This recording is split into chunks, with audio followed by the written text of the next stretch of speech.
میری اتنی پیاری بہن کا شوہر بننے کے لیے آپ کو یہ تھوڑی سی زحمت تو اٹھانی ہی چاہیے تھی۔ اور ہاں، یہ تم مجھے مسٹر مسٹر کہہ کر کیوں پکار رہے ہو؟ کیتھی کی طرح تمہیں بھی مجھے بھائی کہنا چاہیے۔ اسے ڈاکٹر داؤد اچھا لگا، اس لیے فوراً ہی تکلف کی دیواریں گرا کر اس سے اپنائیت کا اظہار کر ڈالا۔ یاہو، اس کا مطلب ہے کہ آپ نے مجھے اوکے کر دیا۔ دیکھا کیتھی، میں کہتا تھا نا کہ مجھ جیسے بانکے سجیلے نوجوان کو تمہارے بھائی ریجیکٹ کر ہی نہیں سکتے۔ ڈاکٹر داؤد کے لہجے کی شوخی اس کا جواب سن کر مزید بڑھ گئی اور وہ چہکنے لگا۔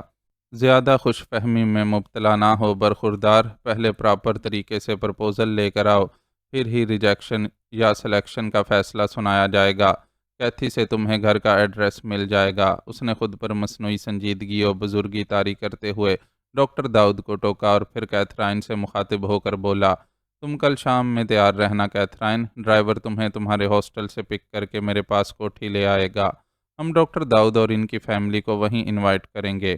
اس کی ہدایات سن کر کیتھی نے فوراً فرمانبرداری سے سر ہلایا۔ البتہ ڈاکٹر داؤد کی شوخی ذرا بجھ سی گئی تھی۔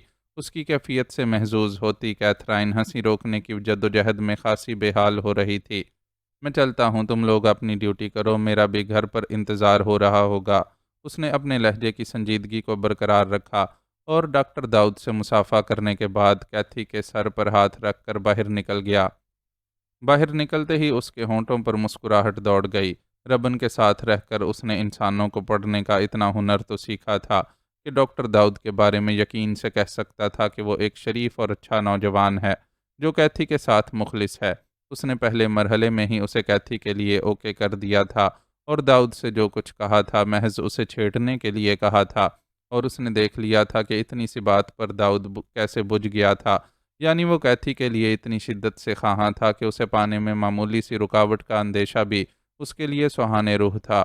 اسے کیتھی جیسی پیاری لڑکی کے لیے جس نے ساری عمر محرومیوں میں گزاری تھی، ایسے ہی چاہنے والے ساتھی کی خواہش تھی، اور اس کے دل نے فیصلہ سنا دیا تھا کہ ڈاکٹر داؤد کیتھی کے لیے ایک بہت اچھا جیون ساتھی ثابت ہوگا۔ جولی عجیب سے احساسات کا شکار تھی۔ مغرب کی نماز کے بعد وہ اسد اللہ کی پریشانی کے خیال سے نہ چاہتے ہوئے بھی اپنے کمرے سے باہر نکل آئی تھی، اور اس وقت اسد اللہ نے خوشی سے چمکتے ہوئے چہرے کے ساتھ اسے اطلاع دی تھی کہ ان کا پیارا اور لاڈلا بھتیجا محب اللہ واپس آ گیا ہے۔ وہ اس اطلاع پر حیران رہ گئی کہ اسے دعا مانگے چند گھنٹے بھی نہیں گزرے اور اس کی دعا قبول بھی ہو گئی۔ اسد اللہ نے اس کی کیفیات سے بے خبر اس سے فرمائش کی کہ محب اللہ کو لوکی کا حلوہ بہت پسند ہے، اس لیے وہ اپنے ہاتھوں سے رات کے کھانے میں یہ ڈش تیار کر دے۔ وہ اسد اللہ کو ایک دو دفعہ یہ حلوہ بنا کر کھلا چکی تھی اور انہیں بہت پسند آیا تھا، اسی لیے اس وقت انہوں نے بھتیجے کے لیے اس سے فرمائش کی تھی۔ اس کے پاس انکار کی کوئی گنجائش نہیں تھی، چنانچہ فوراً باورچی خانے میں پہنچ گئی۔ اسد اللہ نے اسے بتا دیا تھا کہ محب اللہ کسی سے ملاقات کے لیے گئے ہوئے ہیں، اس لیے آج رات کا کھانا قدرے تاخیر سے تناول کیا جائے گا، لیکن کئی مراحل سے گزر کر بننے والے حلوے کو کچھ وقت درکار ہوتا تھا، اس لیے اس نے کھانے میں وقت ہونے کے باوجود فوری طور پر باورچی خانے کا رخ کیا۔ وہاں چاند بانو پہلے ہی سے موجود تھی اور خان سامہ کو باہر نکال کر خود بڑے جوش و خروش اور لگن سے کھانا تیار کرنے میں مصروف تھی۔ کیا پک رہا ہے؟ اس نے چاند بانو کی بے حد مصروفیت کو دیکھتے ہوئے اس سے دریافت کیا۔ نرگسی کوفتے، کچے گوشت کی بریانی، مٹھی کباب، بگھارے بینگن، فرنی اور اس کے علاوہ رائتا، سلاد اور چٹنیاں وغیرہ۔ چاند بانو نے مصروف سے انداز میں اس کے سوال کا جواب دیا۔ اتنا سب کچھ ایک ساتھ کیسے بناؤ گی تم؟ خان سامہ کو بھی باہر نکال رکھا ہے؟ مینیو سن کر اس نے حیرت کا اظہار کیا۔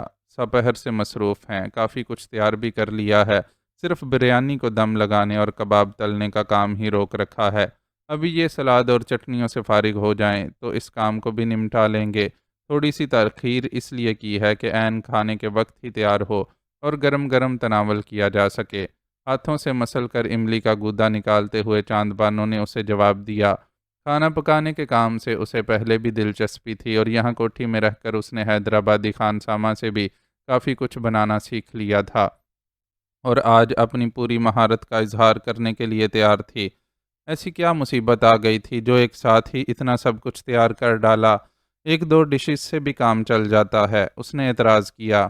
ہمارا بس چلتا تو اور بھی نہ جانے کیا کچھ تیار کر لیتے، لیکن سوچا اب تو روزانہ ہی موقع ملے گا ان کی خدمت کا۔ آہستہ آہستہ ہر چیز بنا کر انہیں کھلاتے رہیں گے، نہ جانے بیچارے کب سے گھر کے کھانے کو ترسے ہوئے ہوں۔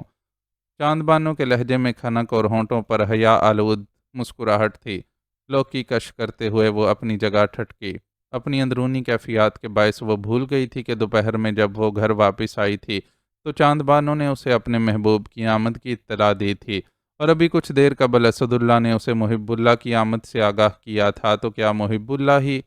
اپنے ذہن میں آنے والے خیال پر اس نے ایک بار پھر چاند بانو کے چہرے کو غور سے دیکھا۔ اپنے چہرے کے داغ کے باوجود بھی وہ خوبصورت ہی لگا کرتی تھی، لیکن آج تو بات ہی کچھ الگ تھی۔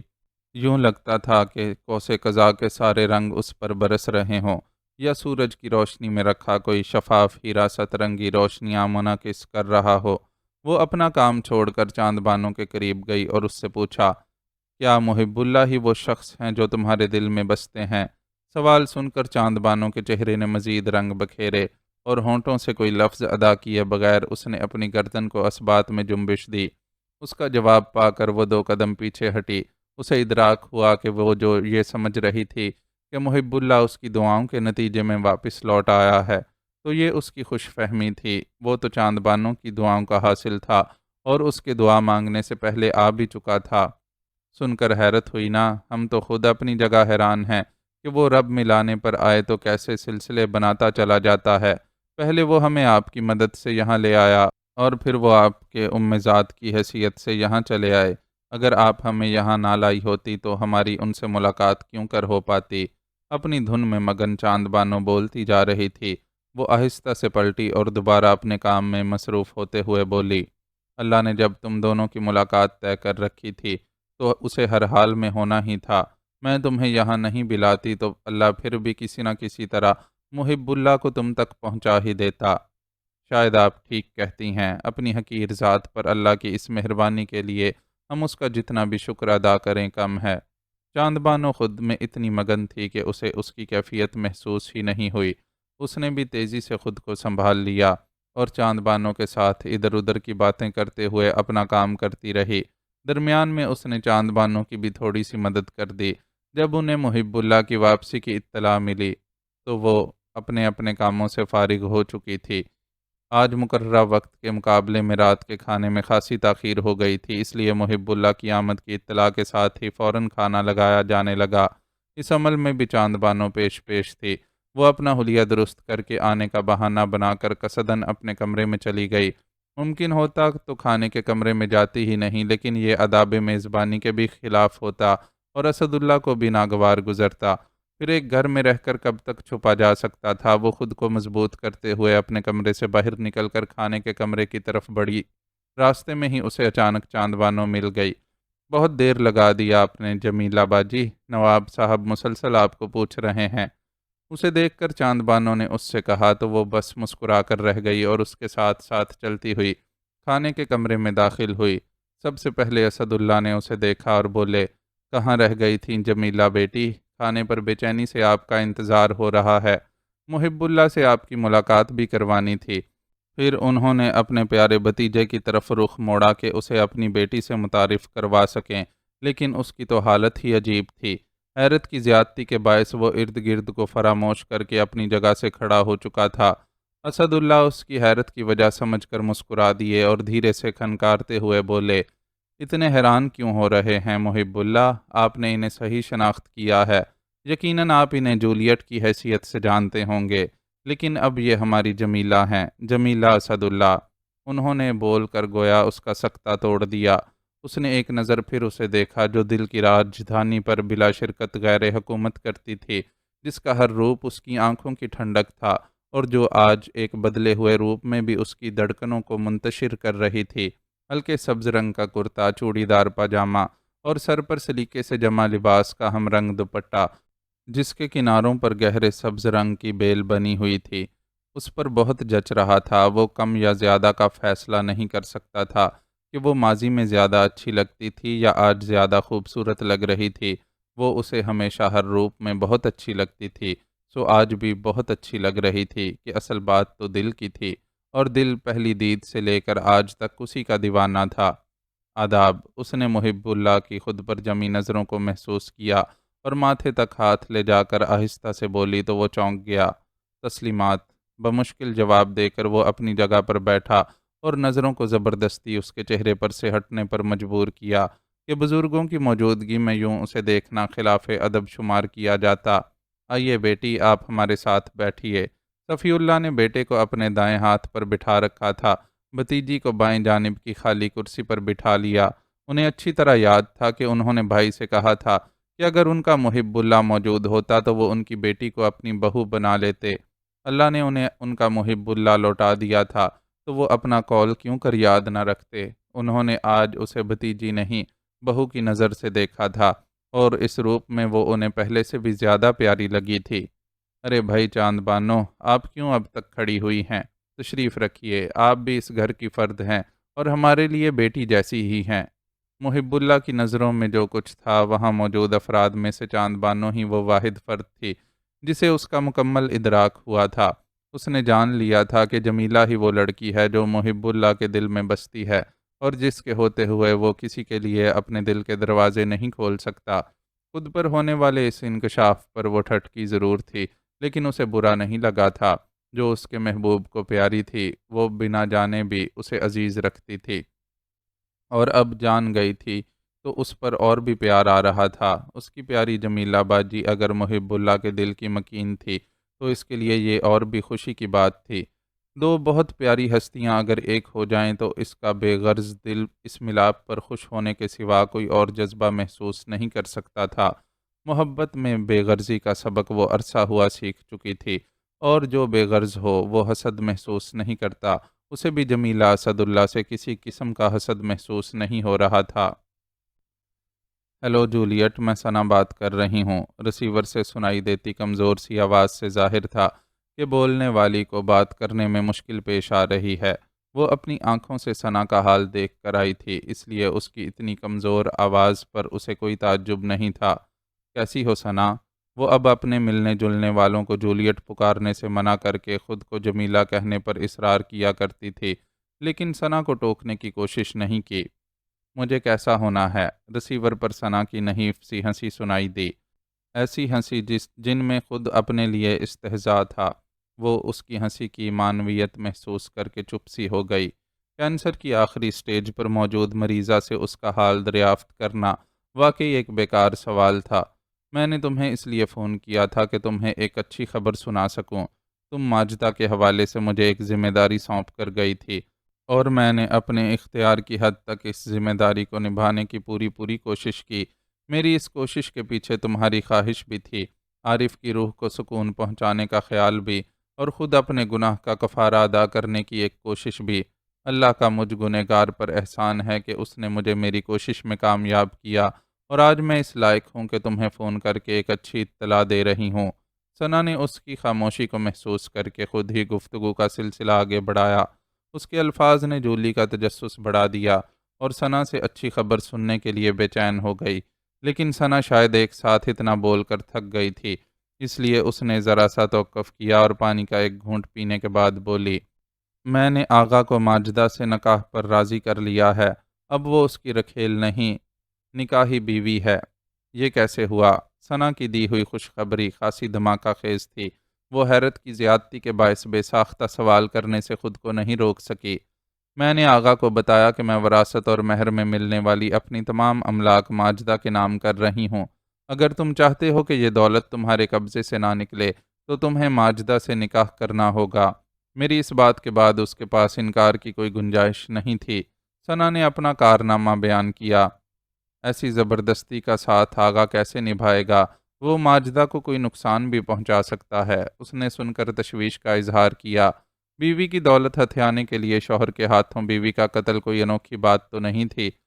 میں تمہارا مطلب سمجھ رہی ہوں، میں نے سب کچھ بہت سوچ سمجھ کر کیا ہے۔ میری طرف سے یہ شرط عائد کی گئی ہے کہ ماجدہ کی موت کی صورت میں جائیداد فلاحی اداروں کو منتقل ہو جائے گی، البتہ بچے ہونے کی صورت میں بچے اس جائیداد کے وارث ہوں گے، اور ان کے بالغ ہونے تک آغا کو اس جائیداد کی فروخت کا کوئی اختیار حاصل نہیں ہوگا۔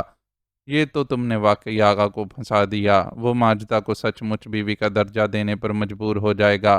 اس نے ثنا کی کارگزاری کو سراہا۔ میں ماجدہ کے لیے جو بہترین کر سکتی تھی وہ میں نے کیا۔ ہو سکتا ہے آغا اسے بہت اچھی زندگی نہ دے سکے، لیکن وہ حرام کاری کی ذلت سے تو بچ جائے گی۔ ثنا کا لہجہ تھکا تھکا سا تھا، اس نے محسوس کیا کہ ثنا ٹھیک کہہ رہی ہے۔ ماجدہ جن حالات میں گر چکی تھی، اس کے لیے اتنا کچھ ہو جانا بھی بہت تھا۔ آغا نے تم سے پوچھا نہیں کہ تم ایک اجنبی لڑکی کے لیے یہ سب کیوں کر رہی ہو؟ بالکل پوچھا تھا، میں نے سب کچھ بتا دیا۔ عارف سے اپنی قلبی وابستگی، ماجدہ کا اس سے رشتہ، اور تم سے کی جانے والی اپنی زیادتی، ہر بات میں نے آغا کے گوش گزار کر دی۔ اسے سمجھایا کہ برے کام کا انجام برا ہوتا ہے، اسے اپنی اور اس کے پیے کی مثالیں بھی دیں۔ کتنا ہی برا سہی، آخر وہ بھی انسان ہے، کچھ نہ کچھ تو اس پر بھی اثر ہوا ہوگا۔ ثنا نے خود کو تسلی دی، یا جانے اسے اطمینان دلایا۔ جواباً وہ بس ایک گہرا سانس لے کر رہ گئی۔ ماجدہ کے لیے اب فقط دعا ہی کی جا سکتی تھی۔ ہو سکے تو مجھے معاف کر دینا جولی، اور دعا کرنا کہ میرے لیے موت آسان ہو جائے۔ میں بہت تکلیف میں ہوں۔ ثنا نے اس سے درخواست کی تو اس کی آنکھوں میں بے ساختہ آنسو آ گئے۔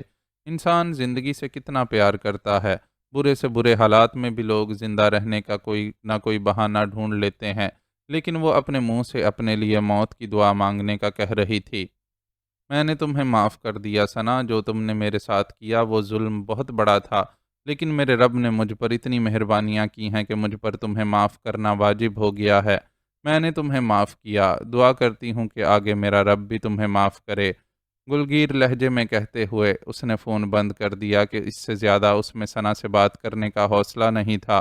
وہ نازک احساسات کی مالک لڑکی تھی جو کبھی انتقام کے شعلوں میں گر کر قتل کرنے کا سوچا کرتی تھی، لیکن اب اپنے مجرم کو کوئی بد دعا تک دینے کا حوصلہ نہیں رکھتی تھی، بلکہ وہ تو الٹا اس کی تکلیف پر دکھ محسوس کر رہی تھی۔ یہ دکھ اس کی آنکھوں سے آنسو بن کر بہہ رہا تھا، اور وہ وہیں ٹیلی فون کی تپائی کے قریب رکھی ایک کرسی پر بیٹھ کر خود کو سنبھالنے کی کوشش کر رہی تھی۔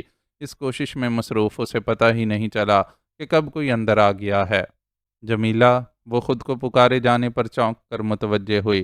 سفید کرتے پاجامے میں ملبوس وہ اپنی تمام تر وجاہت کے ساتھ اس کے سامنے تھا، جسے کبھی اس نے نظر بھر کر دیکھنے کے لائق بھی نہیں سمجھا تھا۔ آپ رو کیوں رہی ہیں جمیلہ؟ کوئی مسئلہ ہے تو آپ مجھ سے شیئر کر سکتی ہیں، میں ہر ممکن طور پر آپ کی مدد کروں گا۔ اس کی نظریں اور لہجے کی نرمی آج بھی ویسی ہی تھی جو بمبئی میں ایک بار اس کے مخاطب کرنے پر اسے محسوس ہوئی تھی۔ ان دنوں وہ دلدار آغا کے نام سے بھیجے جانے والے تحائف اور فون کالز کی وجہ سے خاصی پریشان تھی، اور اس نے نہ جانے کیسے اس کی پریشانی کو محسوس کر کے خود ایک دن اس سے دریافت کر لیا تھا کہ اگر وہ کسی مشکل میں ہے تو اسے بتا سکتی ہے، لیکن اس نے اس کے خلوص کو حقارت سے ٹھکرا دیا تھا کہ اس کے نزدیک وہ ایک گلی کا گنڈا تھا۔ آج پھر وہ اپنے خلوص کے ساتھ اس کے روبرو تھا، اور آج وہ اس کے ساتھ ماضی جیسا سلوک نہیں کر سکتی تھی کہ آج وہ ربن دادا کے اڈے کا فاروق نہیں، نواب صفی اللہ کے بیٹے محب اللہ کی حیثیت سے اس کے سامنے کھڑا تھا۔ معافی چاہتا ہوں کہ میں اس طرح یہاں چلا آیا، اصل میں مجھے معلوم نہیں تھا کہ آپ یہاں موجود ہیں۔ میں کیتھی کو فون کرنے کے ارادے سے یہاں آیا تھا۔ اس نے جواب نہیں دیا تو وہ خود ہی اپنی یہاں موجودگی پر معذرت کرنے لگا۔ آپ فون کر لیں، میں یہاں سے چلی جاتی ہوں۔ وہ اپنی جگہ سے اٹھنے لگی۔ نہیں، میرا یہ مطلب نہیں تھا، پلیز آپ بیٹھیں۔ مجھے کوئی اتنا ضروری فون نہیں کرنا، میں تو صرف کیتھی کی خیریت معلوم کرنا چاہتا تھا، وہ بعد میں بھی کر سکتا ہوں۔ آپ بیٹھیں، مجھے آپ سے کچھ ضروری باتیں کرنی تھیں۔ اچھا ہوا کہ یہ موقع مل گیا، اس نے جولی کو روکا اور خود بھی ایک نشست سنبھال لی۔ اب وہ وہاں بیٹھنے پر مجبور تھی۔ جب سے وہ آیا تھا آج پہلی بار وہ دونوں یوں تنہائی میں ایک دوسرے کے روبرو ہوئے تھے۔ وہ اپنا پورا دن مہاجر کیمپ میں گزارتی اور صرف صبح ناشتے اور رات کے کھانے پر ہی ان کی ملاقات ہو پاتی تھی۔ اس کے بارے میں اسے چاند بانوں کی زبانی علم ہوا تھا کہ دن کا بیشتر حصہ وہ اپنے والد اور اسد اللہ کے گھر میں ہونے کی صورت میں ان کے ساتھ گزارتا ہے، یا پھر کبھی کیتھی آ جاتی ہے تو اس سے گفتگو ہوتی رہتی ہے۔ کیتھی کو اس نے کوٹھی میں رہنے کی پیشکش کی تھی، لیکن اس نے یہ کہہ کر انکار کر دیا تھا کہ ہاسٹل سے اس کے لیے اپنی جاب پر آنا جانا آسان رہتا ہے، یہاں سے ہسپتال کا فاصلہ زیادہ تھا۔ عذر مضبوط ہونے کی وجہ سے زیادہ زور بھی نہیں دیا جا سکا تھا۔ البتہ یہ طے ہو گیا تھا کہ جب کیتھی شادی کے لیے چھٹیاں لے گی تو کوٹھی منتقل ہو جائے گی اور یہیں سے ڈاکٹر داؤد کے ساتھ رخصت ہوگی۔ میں آپ سے کچھ ضروری باتیں کرنا چاہتا ہوں، لیکن ابا جان اور چاچا جان کی موجودگی میں موقع نہیں مل پاتا۔ میں آپ کے دکھ اور آنسوؤں کی وجہ اچھی طرح جانتا ہوں۔ اللہ کی قسم آپ کا ہر آنسو میرے دل پر انگاروں کی طرح گرتا ہے، اور میں ہر روز خود سے عہد کرتا ہوں کہ آپ کے مجرم کو ایسی دردناک سزا دوں گا کہ اس کی روح تک بلبلاتی رہے گی۔ میں نے اس خبیث آدمی کے بارے میں ساری معلومات اکٹھی کر لی ہیں۔ آپ یوں سمجھیں کہ میرا ہاتھ اس کی گردن پر ہے، لیکن میں صرف کیتھرائن کی شادی تک رکا ہوا ہوں۔ اس لڑکی کا بہت حق ہے مجھ پر۔ وہ مجھے اپنی سگی بہن جیسی ہی پیاری ہے، اور میں نہیں چاہتا کہ اس کی خوشیوں کے رنگ میں بھنگ پڑے۔ وہ رخصت ہو جائے تو پھر اس کے بعد دلدار آغا اس زمین پر دوسرا سانس نہیں لے سکے گا۔ یہ میرا آپ سے وعدہ ہے۔ وہ نظریں جھکائے بولتا جا رہا تھا۔ جولی نے ایک نظر اس پر ڈالی اور رخساروں پر آنسوؤں سے بن جانے والے نشانات کو صاف کرتے ہوئے دھیرے سے مسکرا کر بولی، انسان بڑا جاہل اور جلد باز ہے محب اللہ صاحب۔ اسے نہیں معلوم ہوتا کہ وہ اپنے جس علم کی بنیاد پر فیصلے کر رہا ہے وہ علم کتنا ناقص ہے، اور وہ جس کی علیم ہونا صفت ہے اور جو ہر شے پر قادر ہے، وہ زیادہ بہتر اور منصفانہ فیصلے کرنے کی طاقت رکھتا ہے۔ میرے معاملے میں بھی اللہ نے انصاف کر دیا ہے۔ وہ اسے تمام تفصیل سے آگاہ کرتی چلی گئی۔ اف میرے اللہ، رقابت کا جذبہ انسان کو اس درجے تک لے جاتا ہے۔ مجھے اندازہ نہیں تھا۔ کون یقین کر سکتا ہے کہ جو کچھ ہوا اس کے پیچھے ایک عورت کے رقیبانہ جذبات کار فرما ہوں گے۔ سن کر وہ متحیر رہ گیا۔ عورتیں تو اپنی چالوں سے بڑی بڑی حکومتوں کا تختہ الٹ دیتی ہیں۔ عورت کو کمزور سمجھنا بہت بڑی غلطی ہوتی ہے۔ یہ تو آدمی کا نصیب ہوتا ہے کہ اسے عورت کی نفرت کا سامنا کرنا پڑتا ہے یا محبت کا، اور میرے حساب سے آپ بڑے خوش نصیب ہیں محب اللہ کہ آپ سے چاند بانو جیسی بے لوث محبت کرنے والی لڑکی اس دنیا میں موجود ہے۔ جیسی محبت وہ آپ سے کرتی ہے، ایسی محبت تو بہت نایاب اور نادر ہوتی ہے۔ آپ کو اس بے لوث محبت کی قدر کرنی چاہیے۔ وہ بہت سلیقے سے گفتگو کا رخ بدل گئی تھی۔ جس دن سے اسے یہ علم ہوا تھا کہ محب اللہ ہی چاند بانو کا محبوب ہے، اس نے فیصلہ کر لیا تھا کہ اس سلسلے میں محب اللہ سے بات کرے گی۔ وہ چاند بانو جیسی پیاری لڑکی کو اس کے دل کی خوشی دینا چاہتی تھی، اور پہلے ہی مرحلے پر اپنی اس خواہش سے دستبردار ہو گئی تھی کہ وہ اپنے زاد محب اللہ کے ساتھ ایک پرسکون اور خوشیوں بھری زندگی کا آغاز کرے۔ اس محب اللہ کے ساتھ جو بمبئی کا فاروق تھا، اور جس کی نگاہوں نے ہمیشہ اس سے کہا تھا کہ ہم تم پر اپنی جان چھڑکتے ہیں۔ مجھے چاند بانوں کی بے لوث محبت کا اعتراف ہے۔ میں اس کی محبت کی قدر بھی کرتا ہوں، لیکن اس سے آگے اپنے آپ کو بے اختیار پاتا ہوں، اور چاند بانوں کو میری اس بے اختیاری کا علم ہے، ورنہ زندگی میں ایک موقع وہ بھی آیا تھا جب چاند بانوں کو مایوسی کے اندھیروں سے نکالنے کے لیے میں نے خود اسے شادی کی پیشکش کی تھی، لیکن اس نے میری اس پیشکش کو رد کر دیا تھا کہ اس کی بے لوث محبت کو یہ بھی گوارا نہیں تھا کہ محض اسے سہارا دینے کے لیے اپنی زندگی میں شامل کروں۔ وہ بہت سمجھدار اور حساس لڑکی ہے جمیلہ، جو اچھی طرح سمجھتی ہے کہ کسی کے دل کی بے اختیاری خود اس کے بس میں نہیں ہوتی تو دوسرا کیسے اسے قابو کر سکتا ہے۔ محب اللہ کا جواب اسے نظریں جھکانے پر مجبور کر گیا۔ اسے اچھی طرح معلوم تھا کہ وہ اپنے دل کی کس بے اختیاری کی بات کر رہا ہے۔ میرا نہیں خیال کہ آپ ہمارے بزرگوں کی ہمارے حوالے سے خواہش سے ناواقف ہوں گی۔ میں جس دن سے یہاں آیا ہوں، ابا جان مجھے باور کروا رہے ہیں کہ مجھے ان کی بھتیجی کو اپنی دلہن بنانا ہے۔ چچا جان بھی اس رشتے کی خواہش رکھتے ہیں، لیکن میں نے ابھی تک کوئی جواب اس لیے نہیں دیا کہ میں پہلے آپ سے بات کر لینا چاہتا تھا۔ مجھے معلوم ہے کہ آپ نے مجھے کبھی پسند نہیں کیا۔ آپ ہمیشہ مجھے اڈے کے آدمی کی نظر سے دیکھتی رہی ہیں۔ اب گو کے حالات بدل چکے ہیں، پھر بھی آپ کو میرا وہ روپ بھولا نہیں ہوگا۔ اس کے علاوہ اور بھی بہت سی باتیں ہیں جن کی وجہ سے میں سمجھتا ہوں کہ آپ کو فیصلہ کرنے میں مشکل پیش آئے گی۔ آپ نے ماسٹرز کی ڈگری لے رکھی ہے، جبکہ میں نے میٹرک سے آگے کوئی امتحان ہی نہیں دیا۔ کتابیں بے شک بہت پڑھیں، لیکن میرا مطالعہ آپ کی ڈگری کا تو مقابلہ نہیں کر سکتا نا۔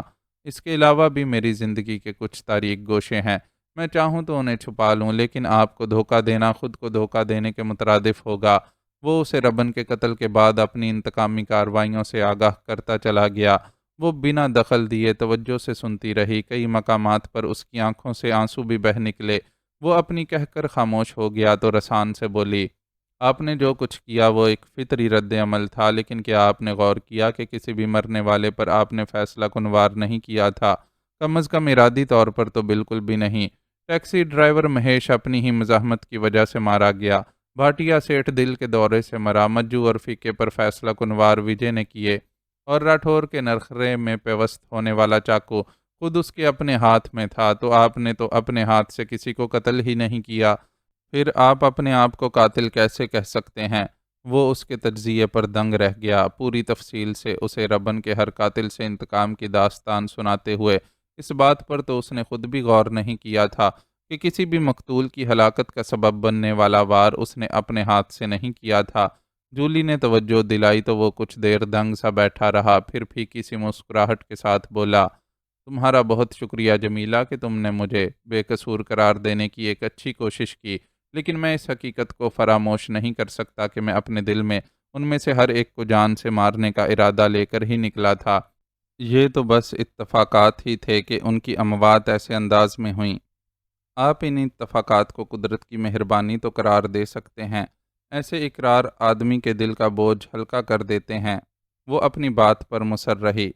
تم کہتی ہو تو میں اس زاویے سے بھی سوچ لوں گا، لیکن فی الحال مسئلہ میرا نہیں تمہارا ہے۔ میں نہیں چاہتا کہ تم پر کوئی زبردستی ہو اور تم نہ چاہتے ہوئے میرا ساتھ قبول کرو۔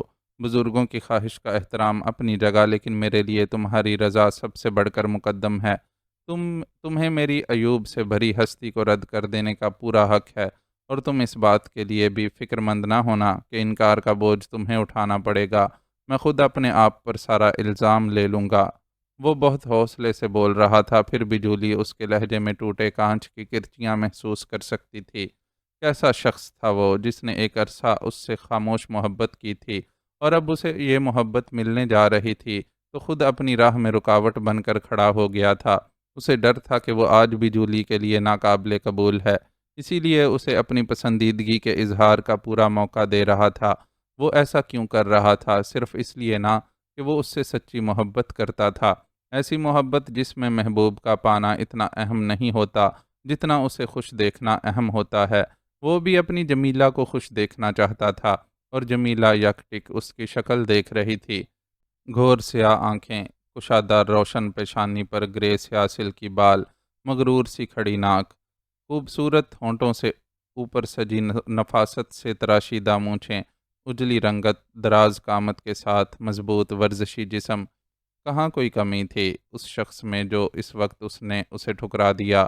اس کی خاندانی نجابت و شرافت تو اس کے چہرے پر لکھی نظر آتی تھی، لیکن وہ کوتاہ نظر تھی جو اس وقت اس تحریر کو پڑھ نہیں سکی تھی، اور اسے صرف اڈے کے حوالے سے دیکھتی رہی تھی۔ حالانکہ وہ اڈا بھی کس کا تھا؟ ربن کا، جس کی انسانیت، ہمدردی اور اصول پسندی کے مظاہرے خود اس نے اپنی آنکھوں سے دیکھے تھے۔ مجبور سریا بانو کی مدد سے لے کر اسے اس کے گھر کا کرنے تک کتنا اہم کردار ادا کیا تھا ربن نے۔ جوزف اور جوزفین کی اموات پر بھی وہ اور اس کے اڈے کے لوگ پیش رہے تھے۔ خود جب وہ اپنی زندگی کے سب سے بڑے حادثے سے گزرنے کے بعد ہسپتال میں خستہ حال پڑی ہوئی تھی، تو ربن اس کے لیے کیسی چھاؤں بن گیا تھا، اور بعد میں بھی اس کے مجرم کی کھوج لگانے کی کوشش کرتا رہا تھا۔ کتنے لوگوں کو اس نے ربن کی دریا دلی کے گن گاتے سنا تھا، لیکن اس وقت اس کی آنکھوں پر جانے کیسی پٹی بندھی ہوئی تھی کہ وہ کچھ دیکھ ہی نہیں پائی تھی۔ چنانچہ اس نے اپنے اس ذات کی اصلیت کو بھی نہیں پہچانا تھا، اور آج اپنی اس کم نظری پر آنسو بہا رہی تھی۔ آپ رو کیوں رہی ہیں جمیلہ؟ کیا میں نے کوئی غلط بات کہہ دی؟ اس کے آنسو دیکھ کر وہ تڑپ اٹھا۔ جی ہاں، بہت غلط بات کی ہے آپ نے۔ اپنے عیب گنوا کر مجھے انکار کی اجازت دیتے ہوئے آپ نے ایک بار بھی نہیں سوچا کہ بے عیب تو صرف اللہ کی ذات ہے۔ انسانوں میں تو ظاہر اور پوشیدہ بہت سے عیوب ہوتے ہیں، میرا عیب دار ہونا بھی تو آپ سے پوشیدہ نہیں، کسی سازش کی وجہ سے ہی صحیح۔ میرا دامن داغدار تو ہوا ہے نا، پھر آپ میرے اس عیب کے سبب مجھے کیوں رد نہیں کر دیتے؟ میری بات اور ہے، میں کسی صورت آپ کو رد نہیں کر سکتا۔ دھیرے سے بولتے اس کا چہرہ اندرونی جذبات کی شدت سے سرخ ہو گیا۔ کیوں رد نہیں کر سکتے؟ مجھے وجہ بتائیں۔ اس نے جرا کی۔ میں اس لیے آپ کو رد نہیں کر سکتا کہ میں آپ سے بے حد محبت کرتا ہوں۔ میں اپنے دل کی بے اختیاری کے ہاتھوں مجبور ہوں۔ میرے لیے جو آپ ہیں وہ دنیا میں کوئی اور ہو ہی نہیں سکتا۔ میں جانتا ہوں کہ صرف آپ ہی ہیں جو میری ذات کی تکمیل کر سکتی ہیں۔ میرے دل کی ہر دھڑکن آپ کے نام کا راگ الاپتی ہے۔ میری آنکھوں کو صرف آپ کے خواب دیکھنے کی عادت ہے۔ میری سانسیں صرف آپ کی خوشبو سے مہکتی ہیں۔ وہ بولنا شروع ہوا تو بولتا چلا گیا، اور وہ کسی سحر زدہ سے انسان کی طرح سنتی چلی گئی۔ اس نے محب اللہ کی آنکھوں میں لکھی تحریر بھی پڑھی تھی۔ اسے چاند بانو نے بھی بہت بار بتایا تھا کہ وہ اس کے عشق میں کس حد تک ڈوبا ہوا تھا، لیکن آج اس کی زبان سے سن کر الگ ہی سرشاری محسوس ہو رہی تھی، اور وہ خود اپنے دل کی بدلتی ہوئی کیفیت کو محسوس کر رہی تھی۔ مجھے نہیں معلوم کہ صرف آپ کو دیکھ کر میں آپ سے اتنی محبت کیسے کرنے لگا۔ ہو سکتا ہے یہ محبت اللہ نے میرے دل میں ڈالی ہو سکتا ہے یہ خون کی کشش ہو، یا یہ بھی ہو سکتا ہے کہ اس میں کچھ نہ کچھ دخل میری اس پہلی ٹیچر کی محبت کا ہو، جن کا میں گرویدہ تھا اور جو حسن اتفاق سے آپ کی والدہ تھیں۔ اتنے دنوں میں وہ ماضی کی بہت سی داستانوں سے واقف ہو چکا تھا، اور اسے یہ جان کر افسوس ہوا تھا کہ جوزفین کے سامنے آنے کے باوجود وہ اسے شناخت نہیں کر سکا تھا۔ جس زمانے میں جوزفین نے اسے پڑھایا وہ بہت چھوٹا تھا، اور اس کی یادداشت سے جوزفین کا چہرہ غائب ہو گیا تھا، لیکن دل میں اس کی محبت و شفقت کی دھندلی سی یاد بہرحال باقی رہ گئی تھی۔ میں وجوہات پر غور نہیں کرنا چاہتا کہ مجھے آپ سے اتنی محبت کیوں ہے۔ اصل حقیقت یہ ہے کہ میں آپ سے بے حد و بے حساب محبت کرتا ہوں۔ ایسی محبت جو بے طلب تو نہیں، لیکن جس میں سب سے بڑی طلب یہ ہے کہ آپ خوش رہیں اور ہر فیصلہ اپنی خوشی اور رضا سے کریں۔ اس نے کبھی اس شخص کو اتنا بولتے ہوئے نہیں سنا تھا۔ آج سن رہی تھی تو احساس ہو رہا تھا کہ اسے اس کا بولنا بہت اچھا لگ رہا ہے۔ مجھے جو کچھ کہنا تھا کہہ دیا۔ آپ چاہیں تو اپنا فیصلہ سنانے کے لیے کچھ وقت لے سکتی ہیں۔ مجھے آپ کے کسی فیصلے پر کوئی اعتراض نہیں ہوگا۔ وہ یکدم ہی اپنی جگہ سے کھڑا ہو گیا۔ وہ جو مبہوت سی بیٹھی اسے دیکھ اور سن رہی تھی، یکدم ہی چونکی اور تیزی سے بولی، مجھے بھی آپ سے کچھ کہنا ہے محب اللہ، کیا آپ کچھ دیر مزید بیٹھ کر میری بات سن سکتے ہیں؟ بالکل۔ وہ فوراً ہی اپنی جگہ پر واپس بیٹھ گیا۔ بھلا وہ اس کی بات کیسے رد کر سکتا تھا؟ جولی نے نظریں اس کے چہرے سے ہٹا کر اپنے ہاتھوں پر مرکوز کر لیں اور بولنا شروع ہوئی۔ آپ کی یہاں آمد سے قبل چاند بانو آپ کا بہت ذکر کیا کرتی تھی، اور آپ کے ساتھ اس لڑکی کا بھی تذکرہ ہوتا تھا جسے آپ بے حد و حساب چاہتے تھے۔ چاند بانو اکثر اس لڑکی پر افسوس کرتی تھی، اس کو بد نصیب قرار دیتی تھی جسے کسی کی اتنی چاہت کی قدر نہیں تھی۔ اس وقت مجھے علم نہیں تھا کہ چاند بانو جس شخص کا ذکر کرتی تھی وہ آپ ہیں، اور نہ ہی یہ جانتی تھی کہ وہ بد نصیب لڑکی میں ہوں۔ لیکن آج جب کہ میں نے ہر بات جان لی ہے، تو میں اپنی بد نصیبی کو خوش نصیبی سے تبدیل کر لینے کا اہتمام کیوں نہ کروں؟ میں کیوں اپنے در پر دستک دیتی خوش نصیبی کے لیے دروازے نہ کھولوں؟ اور میں اس شخص کے لیے ہاں کہنے سے گریز کیوں کروں جس سے بڑھ کر مجھے کوئی چاہ ہی نہیں سکتا، جو مجھے ایسے چاہتا ہے کہ مجھے خود اپنے آپ پر فخر محسوس ہونے لگے، اور جس کے ساتھ کو میں اپنے رب کی مہربانی کے سوا کچھ تسلیم نہ کر سکوں؟ لیکن وہ بول رہی تھی، اور محب اللہ شادی مرگ کی سی کیفیت میں اس کا ایک ایک لفظ سن رہا تھا، لیکن جہاں اس نے لیکن کہا وہیں سے لگا کہ اس کے دل نے دھڑکنا بند کر دیا ہو۔ اس نے بہت بے قراری سے جمیلہ کے چہرے کو ٹٹولا۔ اس کی بے قراری محسوس کر کے وہ ذرا سا مسکرائی اور سلسلہ کلام جوڑتے ہوئے بولی، میں اپنے دل کی پوری آمادگی کے ساتھ آپ سے شادی کرنے کے لیے تیار ہوں، لیکن میری یہ شرط ہے کہ میرے ساتھ ساتھ آپ کو چاند بانو کو بھی اپنانا ہوگا۔ ان چند دنوں میں وہ مجھے بہنوں کی طرح عزیز ہو گئی ہے۔ پھر مجھے یہ بھی احساس ہے کہ آپ جو یوں صحیح سلامت ہمارے درمیان واپس آ گئے ہیں، تو اس میں سب سے زیادہ دخل چاند بانوں کی شب بیداریوں کا ہے۔ وہ آپ کو نہیں بتائے گی، لیکن میں گواہ ہوں اس کے ہر جذبے کی۔ اس نے آپ کو اتنا چاہا ہے کہ مجھے لگتا ہے کہ آپ پر مجھ سے زیادہ اس کا حق ہے، اس لیے میں نے پہلے آپ سے اس کی بات کی تھی۔ آپ نے اپنی مجبوری بیان کر دی اور میں نے سمجھ بھی لی، لیکن اتنی گنجائش تو آپ نکال ہی سکتے ہیں کہ اپنے دل کی خوشی حاصل کرنے کے ساتھ ساتھ اس کا دامن بھی خوشی کے چند پھولوں سے بھر دیں۔ آپ یقین کریں آپ کی اس عنایت سے ہماری زندگیوں پر کوئی برا اثر نہیں پڑے گا، بلکہ ہم اور بھی خوشیوں سے مالا مال ہو جائیں گے۔ شرن بھی یہ کوئی قابل اعتراض بات نہیں ہے۔ آپ صاحب استطاعت ہیں اور بسہولت دو بیویوں کے اخراجات برداشت کر سکتے ہیں۔ حقوق میں کہیں کوئی کمی بیشی رہ گئی تو اس کے لیے میں آپ کو ابھی یقین دہانی کروا سکتی ہوں کہ ہم دونوں میں ہی اتنا ظرف ہے کہ روز محشر اس کمی بیشی کے لیے آپ کا دامن نہ تھامیں۔ وہ اسے قائل کرنے کے لیے اسے دلائل دے رہی تھی اور وہ بے بسی سے اس کی شکل دیکھ رہا تھا۔ ایسے کیا دیکھ رہے ہیں؟ کیا آپ کو میری شرط منظور نہیں ہے؟ اس نے تیکھے لہجے میں سوال کیا۔ وہ گڑبڑا گیا اور بولا، بات میری منظوری کی نہیں ہے ابا جان، چاچا جان اور چاند بانو سمیت کسی کے لیے یہ صورتحال قابل قبول نہیں ہوگی۔ آپ صرف اپنی بات کریں، باقی سب کو قائل کرنا میری اپنی ذمہ داری ہوگی۔ اس کے لہجے کا تیکھا پن کسی صورت کم نہ ہوا۔ میں آپ کے آگے بے بس ہوں۔ اس کا جواب مبہم ہوتے ہوئے بھی واضح تھا۔ تھینک یو سو مچ محب اللہ، آگے میں خود سب سنبھال لوں گی۔ وہ سن کر خوش ہو گئی اور وہ بے بسی سے اپنے سر پر ہاتھ پھیر کر رہ گیا۔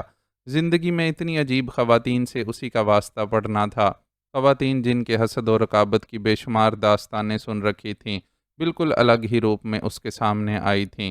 ایک چاند بانو تھی جو بنا کچھ مانگے اول روز سے اسے بے لوث چاہ رہی تھی، اور دوسری یہ تھی جس پر وہ اپنے دل و جان نثار کرتا تھا، اور اس نے پہلی بار اپنے لیے کچھ مانگا بھی تھا تو وہ ایک عدد سوکن تھی۔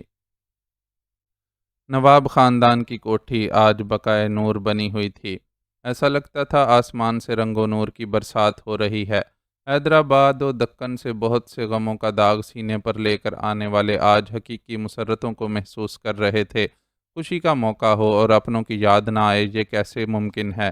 ان سب کی آنکھیں بھی اپنے بچھڑے ہوئے پیاروں کو یاد کر کر کے وقفے وقفے سے بھیگ جاتی تھیں، اور وہ چپکے سے آنکھوں کی اس نمی کو صاف کر لیتے تھے کہ دوسرے کی نظر نہ پڑ جائے۔ خوشی کے موقع پر غم کا اظہار نہ کرنا ہی بہتر تھا کہ خوشی کی چمک ماند نہ پڑ جائے۔ صفی اللہ اور اسد اللہ کے چہروں پر برستی خوشی کو ہر شخص محسوس کر سکتا تھا۔ دونوں بھائی آج اپنے بچوں کو ایک کرنے جا رہے تھے، اور ان کے لیے اس سے بڑھ کر خوشی کی کوئی بات ہو ہی نہیں سکتی تھی۔ جولی اور محب اللہ کی طرف سے سادگی پر زور دیے جانے کے باوجود تقریب کے لیے خاصا اہتمام کیا گیا تھا۔ مہمانوں کی تعداد البتہ بہت زیادہ نہیں تھی۔ یہ حیدرآباد نہیں تھا جہاں ان کی وسیع رشتہ داریاں اور قرابت داریاں تھیں، اور کسی تقریب کے موقع پر مہمانوں کا ایک جم غفیر موجود ہوتا تھا۔ یہاں تو بس بیگم آصفہ علی اور ثروت بیگ کا خاندان تھا۔ پاکستان آ جانے والے چند دور کے رشتہ دار تھے، کچھ کاروباری احباب تھے، اور ارد گرد کی کوٹھیوں کے مکین تھے، اور اتنے مہمانوں کے لیے کوٹھی کے وسیع لان میں سما جانا کوئی مشکل بات نہیں تھی۔ چنانچہ تقریب کا انتظام کوٹھی کے لان میں ہی کیا گیا تھا۔ مہمانوں کی ضیافت کے لیے بہترین انتظام کیا گیا تھا، ساتھ ہی مساکین و غربا کو بھی فراموش نہیں کیا گیا تھا۔ عام لنگر کے انتظام کے ساتھ ساتھ مہاجرین کے کیمپ بھی عمدہ کھانے کی دیگیں پکوا کر بھجوائی گئی تھیں۔ ساتھ ہی ضروریات زندگی کا دیگر سامان بھی بطور تحائف بھجوا دیا گیا تھا۔ نواب صاحبان کے علاوہ آج کے دن جو دو ہستیاں بہت زیادہ مصروف تھیں، ان میں ایک چاند بانو اور دوسری نو بیاہتا کیتھرائن تھی۔ اس کی شادی ڈاکٹر داؤد سے اس کے مذہبی عقائد اور رسوم کے مطابق محب اللہ نے اپنی سرپرستی میں کروائی تھی، اور اس نے ڈاکٹر داؤد کے ساتھ ایک خوشگوار زندگی کا آغاز کر دیا تھا۔ آج کے خاص موقع پر ندرت جہاں بھی اپنے بستر کی بجائے ویل چیئر پر براجمان مہمان خواتین کے درمیان موجود تھیں۔ وہ اپنی مرضی سے حرکت نہیں کر سکتی تھیں اور نہ ہی ایک آدھ ٹوٹے پھوٹے لفظ کے علاوہ کچھ بول پاتی تھیں، لیکن ان کے چہرے سے ان کی خوشی کا اظہار ہو رہا تھا۔ وہ اپنے ان پیاروں کی خوشیوں میں خوش تھیں جنہوں نے ان کی تمام تر برائیوں کے باوجود مشکل حالات میں ان کا ساتھ نہیں چھوڑا تھا، اور ان کے تمام قصور سامنے آ جانے کے باوجود ان سے کسی قسم کی باز پرس نہیں کی تھی، بلکہ انہیں وہی عزت اور مان دیتے رہے تھے جو خاندان کی ایک بزرگ ہستی کی حیثیت سے ان کا حق تھا۔ صاحب حیثیت و اختیار وہ ہمیشہ رہی تھیں، لیکن اپنے بچوں کی اندھی محبت اور اقتدار کے غرور میں ناانصافیوں پر ناانصافیاں کرتے چلے جانا انہوں نے اپنی روش بنا لی تھی۔ آج ان کی وہ حیثیت بدل گئی تھی، تو سوچ میں بھی تبدیلی آ گئی تھی، اور وہ سوچ رہی تھیں کہ اگر وہ ماضی میں وہ سب کچھ نہ کرتی تو کتنا اچھا ہوتا۔ کم از کم آج وہ اپنے چھوٹوں کے آگے ندامت کے بوجھ سے دبی ہوئی تو نہ ہوتیں۔ یہ تو ان کے بھتیجوں اور ان کی اولاد کی سعادت مندی تھی کہ کسی نے بھی انہیں کچھ نہیں جتایا تھا اور انہیں عزت و مان دے رہے تھے۔ وہ اس کے برخلاف کرتے تو بھی وہ شکوہ کرنے کا حق نہیں رکھتی تھیں۔ اپنے کیے کی تلافی کے لیے ان کے پاس آج ایک ہی صورت تھی کہ وہ سب کی خوشی میں خوش نظر آئیں۔ چنانچہ وہ یہی کر رہی تھیں، اور وہ سارا غم جو اپنے بچوں، حویلی اور بھائی سمیت دیگر خاندان کی جدائی کے باعث مستقل دل کا مہمان تھا، انہوں نے اپنے اندر چھپا لیا تھا۔ وہ خاندان کی بزرگ سربراہ کی حیثیت سے آنے والی خواتین سے مبارکبادیں وصول کر رہی تھیں۔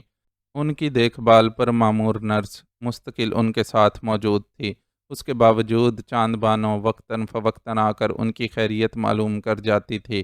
درمیان میں کچھ دیر انہیں ان کے کمرے میں آرام کے لیے بھی لے جایا گیا تھا کہ کہیں وہ ویل چیئر پر بیٹھے بیٹھے ضرورت سے زیادہ تھک نہ جائیں۔ محب اللہ نے دلہا بننے کے بعد سب سے پہلے بطور خاص انہیں سلام کیا تھا اور ان کے ہاتھوں کو محبت سے چوما تھا۔ یہ وہی محب اللہ تھا جو ان کی ہٹ درمی اور بے اصولی کی وجہ سے حویلی چھوڑ گیا تھا، اور اس نے زندگی کے کئی ماہ و سال حویلی کے عیش و عشرت کو چھوڑ کر زمانے کی سختیاں سہتے ہوئے گزارے تھے۔ وہ چاہتا تو اپنے اس نقصان پر ان سے ناراضی کا اظہار کر سکتا تھا، لیکن اس نے تو الٹا ان سے معافی مانگی تھی کہ اسے ان سے ناراض ہونے کے باوجود ان کی بزرگی کے احترام کو فراموش نہیں کرنا چاہیے تھا، اور نہ ہی ہمیشہ کے لیے حویلی چھوڑ کر اپنے پیاروں کو ذہنی و قلبی کرب سے دوچار کرنا چاہیے تھا۔ تو ایسا تھا ان کے بھائی کا خاندان، جس نے بھائی ہی کی طرح ان کو بے پناہ عزت اور مان سے نوازا تھا، اور آج جب کہ وہ عمر کی بالکل آخری منزل پر تھیں تو انہیں خود سے سارے اعترافات کرنے پڑے تھے، اور ان اعترافات کے نتیجے میں وہ ان سب اچھے لوگوں کے لیے خوش اور دعا گو تھیں۔ ان کے پہلو میں ہی دلہن بنی جمیلہ اسداللہ بیٹھی ہوئی تھی، وہی لڑکی جسے جوزفین کی بیٹی کی حیثیت سے جاننے کے بعد انہوں نے اس کو کن کن برے القابات سے نہیں پکارا تھا اور اس پر کون کون سے الزامات نہیں لگائے تھے۔ اپنے بیٹے کی آوارگی کو جانتے ہوئے بھی انہوں نے سارا الزام اس لڑکی پر رکھنے کی کوشش کی تھی، اور جسے انہیں حویلی میں ایک منٹ کے لیے بھی دیکھنا گوارا نہیں تھا۔ اس لڑکی نے ان کی لاچاری میں انہیں کسی گزری بات کا طعنہ نہیں دیا تھا، انہیں نہیں جتایا تھا کہ ان پر جو کچھ گزری وہ ان کی اپنی کرنی کا بھگتان ہے، الٹا وہ حت المقدور ان کا خیال رکھتی تھی اور بڑی محبت اور عزت سے انہیں دادی کہہ کر پکارتی تھی۔ اس لڑکی جمیلہ اسداللہ پر آج ٹوٹ کر روپ آیا تھا۔ سرخ زرتار لباس میں وہ آسمان سے اتری کوئی حور دکھائی دے رہی تھی۔ زندگی میں پہلی بار اس نے اس قدر سنگھار کیا تھا۔ ٹیکا، جھومر، نتھ، کانوں کے آویزے سب ان بچے کھچے خاندانی زیورات میں سے تھے جو اسداللہ نے حویلی میں قیام کے دنوں میں اس کے حوالے کر دیے تھے، اور وہ حویلی سے نکلتے وقت انہیں وہیں اسداللہ کے کمرے میں چھوڑ آئی تھی۔ اجڑی ہوئی حویلی کا جائزہ لیتے اسداللہ کو اپنے کمرے میں اس کے خط کے ساتھ یہ زیورات بھی ملے تھے، جن کا کچھ حصہ نئی سرزمین پر اپنے قدم جمانے کے لیے انہیں فروخت کرنا پڑا تھا۔ پھر بھی بہت کچھ تھا جو ان کی بیٹی کے لیے بچ گیا تھا، اور آج وہ دلہن کے روپ میں یہ سب چیزیں اپنے تن پر سجائے بیٹھی تھی۔ گلے میں البتہ اس نے ان زیورات میں سے کچھ نہیں پہنا تھا، اور جوزفین کا وہی چین اور لاکٹ پہنے ہوئے تھی جو اسداللہ اور جوزفین کی محبت کے ایک ثبوت کے ساتھ ساتھ اس کے لیے اس کی ماں کی آخری نشانی بھی تھی۔ اس چین اور لاکٹ کو پہن کر اسے ایسا محسوس ہو رہا تھا کہ جوزفین اس کے آس پاس ہی موجود ہے، اور اس کے ساتھ جوزف بھی ہے، اور وہ دونوں اپنی لاڈلی کو خوشیوں کی راہ گزر پر قدم رکھتا دیکھ کر دھیرے دھیرے مسکرا رہے ہیں۔ ان کی خوشی کے احساس نے اس کے دل میں بھی خوشی کے راگ چھیڑ رکھے تھے۔ وہ خوش تھی کہ ایک ایسے شخص کے ساتھ اپنی نئی زندگی کا آغاز کرنے جا رہی ہے جو اسے اپنی زندگی کا حاصل سمجھتا ہے، جس کے لیے اس کا وجود وجہ خوشی ہے، جو اسے اس کی تمام خوبیوں اور خامیوں کے ساتھ چاہنے اور چاہتے رہنے کا حوصلہ رکھتا ہے، جس کے لیے اس کی عزت اپنی عزت ہے، اور جو زندگی میں کسی بھی موڑ پر اسے چھوڑ کر جانے کا سوچ بھی نہیں سکتا۔ ایک عورت کو اس سے بڑھ کر کچھ چاہیے بھی نہیں ہوتا۔ وہ بھی یہ سب پا کر خوش اور اپنے رب کی شکر گزار تھی، اور اتنی ڈھیر ساری خوشیوں کا شکر ادا کرنے کے لیے ہی اس نے چاند بانوں کے ساتھ محب اللہ کی محبت بانٹ لینے کا فیصلہ کیا تھا۔ اس فیصلے سے اس نے چاند بانوں کو بھی آگاہ کر دیا تھا، جو پہلے تو سن کر بہت جزبز ہوئی تھی اور دلائل سے اسے قائل کرنے کی کوشش کرتی رہی تھی کہ یہ ٹھیک نہیں ہوگا، لیکن جب اس نے دیکھا کہ وہ کسی صورت اپنی بات سے پیچھے ہٹنے والی نہیں ہے تو دو شرائط کے ساتھ اس کے سامنے ہتھیار ڈال دیے۔ اس نے کہا کہ کیونکہ جمیلہ اس سے عمر میں بڑی ہے اس لیے اس کی شادی پہلے ہونی چاہیے۔ دوسری شرط اس نے یہ رکھی کہ فی الحال نواب صاحبان سمیت کسی کو بھی اس بات سے آگاہ نہ کیا جائے تاکہ وہ جمیلہ اور محب اللہ کی شادی پر بغیر کسی بوجھ کے لطف اٹھا سکیں۔ اس کی یہ بات جمیلہ کی سمجھ میں آ گئی۔ اسے معلوم تھا کہ وہ دونوں چاند بانوں کو بہت اہمیت دیتے ہیں، لیکن بہرحال وہ جمیلہ کی جگہ نہیں لے سکتی، اور ان کے لیے اسے جمیلہ کی سوکن کی صورت دیکھنا ناگوار خاطر ہوگا، تو اچھا تھا کہ وہ انہیں ان کی خوشی میں پوری طرح خوش ہو لینے دیتی۔ چنانچہ اس نے چاند بانوں کی شرط مان لی، اور محب اللہ تو اس کی خوشی میں خوش تھا۔ دلہا بن کر اس پر بھی بہت روپ آیا تھا۔ آف وائٹ شیروانی اور کلے میں اس کی دراز قامت اور مضبوط جسامت نمایاں تھی۔ گلے میں موجود ہار کے گلابوں سے زیادہ اس کا اپنا چہرہ کھلا ہوا تھا، اور اسے دیکھ کر کوئی بھی کہہ سکتا تھا کہ وہ اپنی من پسند دلہن کا ساتھ پانے جا رہا ہے۔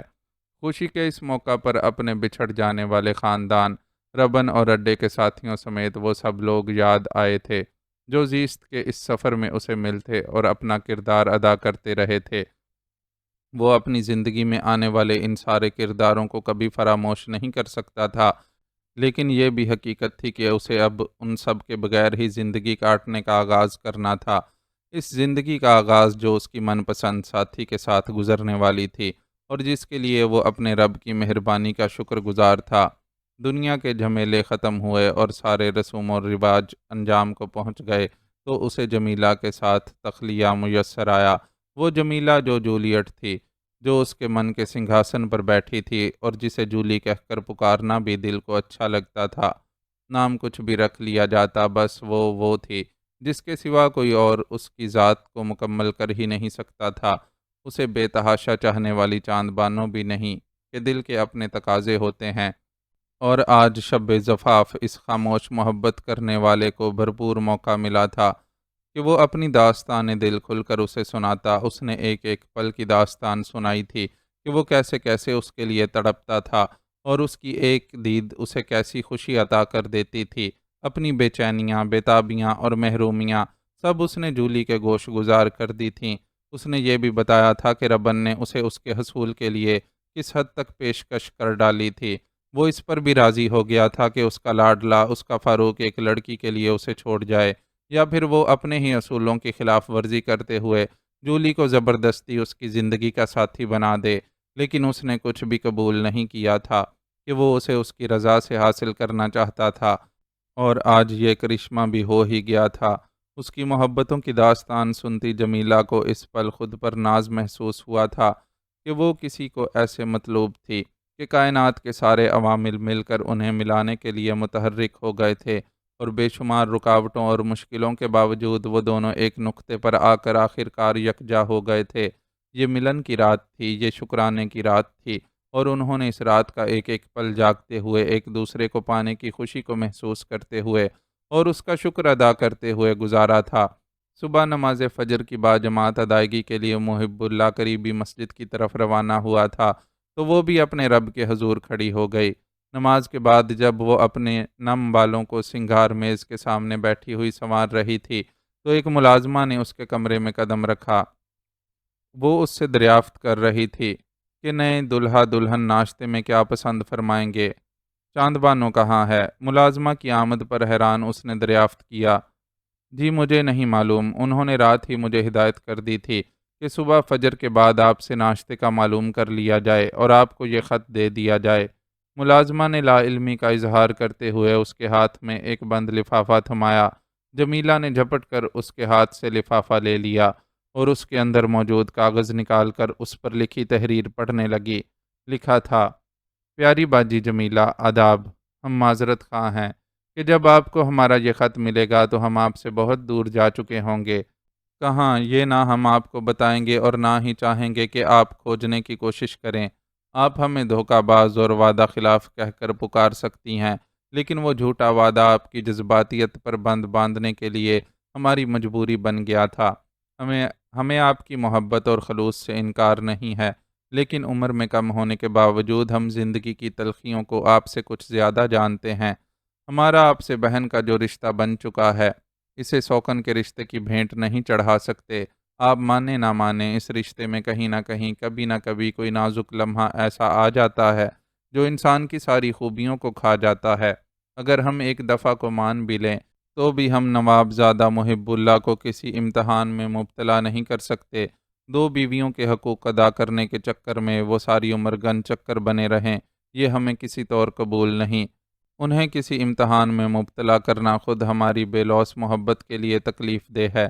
ہم نے تو اس وقت بھی انہیں اس امتحان سے دوچار کرنا قبول نہیں کیا تھا جب آپ ان کی زندگی میں شامل نہیں ہوئی تھیں، تو اب کیسے اس صورتحال کو قبول کر سکتے ہیں؟ آپ کو ہم سے اس اپنی محبت کا واسطہ، انہیں ان کی خوشی میں کھل کر جی لینے دیں کہ ہماری بے طلب محبت میں صرف یہی ایک طلب ہے کہ وہ خوش رہیں، بہت زیادہ خوش، اس دنیا کے ہر انسان سے بڑھ کر خوش۔ اگر آپ کو ہماری اس خوشی کا خیال ہے تو اب کبھی ہمیں ڈھونڈنے کی کوشش مت کیجیے گا، ہم آپ کو نہیں ملیں گے، اور اگر مل بھی گئے تو پہچاننے سے انکار کر دیں گے۔ معافی کی خواستگار، آپ کی بہن چاند بانو۔ چاند بانو کا خط اس کے ہاتھوں میں کھلا ہوا تھا اور وہ اپنی جگہ سکتہ زدہ بیٹھی ہوئی تھی۔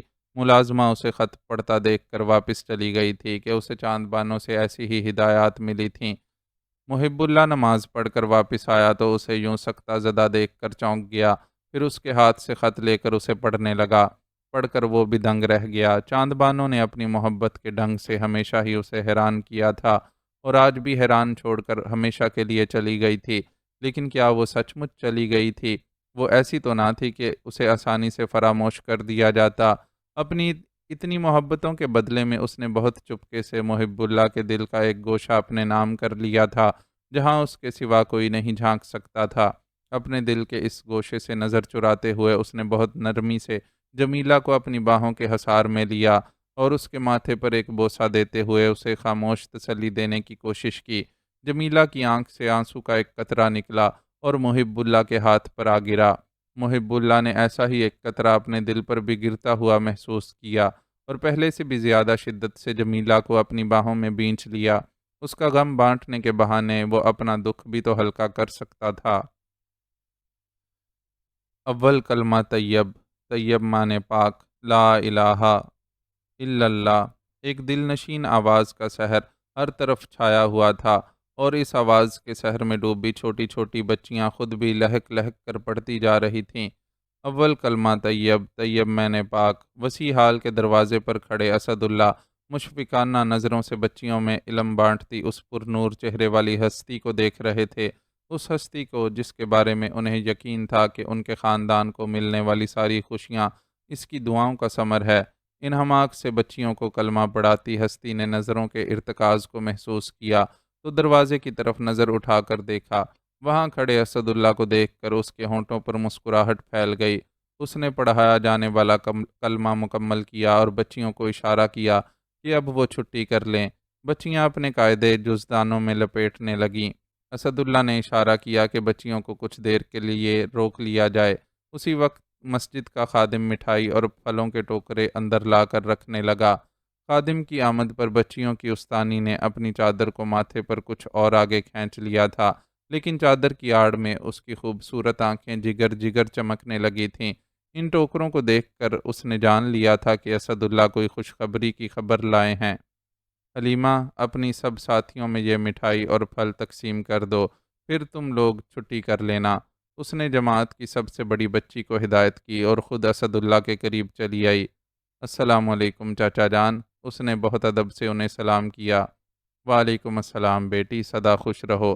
اسد اللہ نے نرم لہجے میں بہت شفقت و محبت سے اس کے سلام کا جواب دیا۔ آئیے بیٹھک میں چلتے ہیں۔ خوشخبری سننے کی بے چینی کے باوجود اس نے رکھاؤ سے کام لیا اور انہیں اپنے ساتھ لیے ہوئے ایک کمرے میں پہنچ گئی۔ کمرے کے فرش پر شفاف اور اجلی چاندنی بچھی ہوئی تھی اور سجاوٹ کے نام پر دیوار پر محض ایک تغرا لگا ہوا تھا جس پر سنہری حروف میں آیت کریمہ لکھی ہوئی تھی۔ اس بار کافی دن بعد آمد ہوئی آپ کی، ہم بہت شدت سے آپ کا انتظار کر رہے تھے۔ اس نے اسد اللہ سے باقاعدہ گفتگو کا آغاز کیا۔ ہمیں آپ کے انتظار کا احساس تھا، لیکن کچھ مصروفیت تھی اور کچھ یہ خیال کہ اب خوشخبری لے کر ہی آپ کے پاس آئیں گے، اس لیے کچھ تاخیر ہو گئی۔ انہوں نے اپنا جملہ مکمل کیا ہی تھا کہ دروازے پر دستک کی آواز ابھری۔ اسد اللہ جلدی سے اپنی جگہ سے اٹھے اور دروازے پر جا کر انابی رنگ کے کمبل میں لپٹے نومولود کو خادم کے ہاتھوں سے لے لیا۔ وہ جو ان کے پیچھے ہی آ کھڑی ہوئی تھی، نومولود کو دیکھ کر بے قرار ہو گئی اور بڑی بیتابی سے اسے اسداللہ کے ہاتھوں سے لے لیا۔ پہلے اس کی وارفتہ نظروں نے بچے کے چہرے کو چھوا، پھر نرم گلابی ہونٹ اس کے ایک ایک نقش پر بوسہ دینے لگے۔ ہمیں آپ کی خوشی کا اندازہ تھا، اس لیے خوشخبری کے ساتھ ننھے شہزادے کو بھی دیدار کے لیے آپ کے پاس لے آئے۔ ان کی آیا باہر گاڑی میں بیٹھی ہوئی ہے۔ رازداری برقرار رکھنے کے لیے ہم نے انہیں اندر لانا مناسب نہیں سمجھا۔ اسداللہ نرم سی نگاہوں سے اس کی محبت کے مظاہرے کو دیکھتے ہوئے اسے بتا رہے تھے۔ بہت شکریہ چاچا جان، یہ آپ کا ہم پر ایک اور احسان ہے۔ ہم بتا نہیں سکتے کہ اس وقت ہم کتنے خوش ہیں۔ وہ کتنی خوش تھی، یہ تو اسے کسی کو بتانے کی ضرورت ہی نہیں تھی۔ خوشی اس کی ایک ایک ادا سے چھلک رہی تھی۔ احسان کیسا بیٹی، ہم تو خود آپ کی محبتوں کے مقروض ہیں، اسداللہ نے آہستہ سے کہا، اور خود اس دن کی یادوں میں ڈوب گئے جب چاند بانو مدد کی درخواست لیے ان کے روبرو آئی تھی۔ اس روز اس نے انہیں جولی کی ضد سے آگاہ کرنے کے ساتھ ساتھ محب اللہ سے اپنی تعلق کی نوعیت کھل کر بیان کی تھی، اور واضح الفاظ میں انہیں بتایا تھا کہ وہ جمیلہ کی خواہش پوری کرنے کا کوئی ارادہ نہیں رکھتی، لیکن اکیلے دنیا کی بھیڑ میں قدم رکھتے ہوئے بھی خوفزدہ ہے، اور ان سے بس اتنی مدد چاہتی ہے کہ وہ اس کے لیے کسی محفوظ ٹھکانے کا بندوبست کر دیں۔ اسداللہ کے لیے وہ لمحات بہت آزمائش والے تھے۔ ایک طرف وہ خوفزدہ تھے کہ اگر جمیلہ اور محب اللہ کو اس معاملے میں ان کے کردار کا علم ہو گیا تو وہ ان سے خفا ہو جائیں گے۔ دوسری طرف انہیں چاند بانو کی باتوں میں دم محسوس ہو رہا تھا۔ شاید دل میں کہیں ایک باپ کے خود غرضانہ جذبات بھی پنہاں تھے، جو اپنی بیٹی پر کسی سوکن کا، چاہے وہ سوکن چاند بانو جیسی لڑکی ہی کیوں نہ ہو، سایہ نہیں دیکھنا چاہتے تھے۔ چنانچہ انہوں نے چاند بانو کا مطالبہ مان لیا تھا، اور جامع مسجد کے امام صاحب کے تعاون سے مسجد سے ملحقہ اس مدرسے میں اس کی سکونت کا انتظام کر دیا تھا۔ وہ بہت باقاعدگی سے اس کی خبرگیری کرتے رہتے تھے، اور مدرسے کی بھی بھرپور مالی معاونت کرتے رہتے تھے۔ اس لیے چاند بانو یہاں بہت اچھی اور پرسکون زندگی گزار رہی تھی۔ اللہ سے اس نے پہلے لو لگا لی تھی، اب اپنے رب کے کلام کو پھیلانے میں بھی اپنا کردار ادا کر رہی تھی، اور اپنی زندگی سے بہت مطمئن تھی۔ ہمیں شرمندہ نہ کریں چاچا جان، آپ کے مقروض ہونے کا تو سوال ہی پیدا نہیں ہوتا۔ آپ نے ہماری بات سمجھ کر ہمارے لیے جو کچھ کیا وہ ہمارے لیے ایک مہربانی تھی۔ اگر آپ انکار کر دیتے تو ہم اپنے ارادے میں اتنے پختہ تھے کہ اس رات ہر حال میں کوٹھی چھوڑ دیتے، لیکن اس صورت میں ہمیں اتنی محفوظ و پرسکون پناہ گاہ میسر نہ آ سکتی تھی۔ اس نے اپنے الفاظ سے اسداللہ کے دل کا بوجھ ہلکا کرنے کی کوشش کی، اور گہری نیند سوئے ہوئے نومولود کی پیشانی پر ایک اور بوسہ ثبت کرتے ہوئے بولی، ماں باپ دونوں کے نقوش چرائے ہیں صاحبزادے نے، ہم ان کے چہرے پر محب اللہ اور جمیلہ باجی دونوں کی جھلک دیکھ رہے ہیں۔ ٹھیک فرمایا، ہر ایک کی بچے کے بارے میں یہی رائے ہے۔ اسداللہ نے اس کی تائید کی۔ نام کیا رکھا گیا ہے؟ ننھے نوابزادے کا۔ موصوف کتنے دن کے ہو گئے ہیں؟ اس کی پر اشتیاق پر محبت نظریں بچے کے چہرے سے ہٹنے کا نام ہی نہیں لے رہی تھیں۔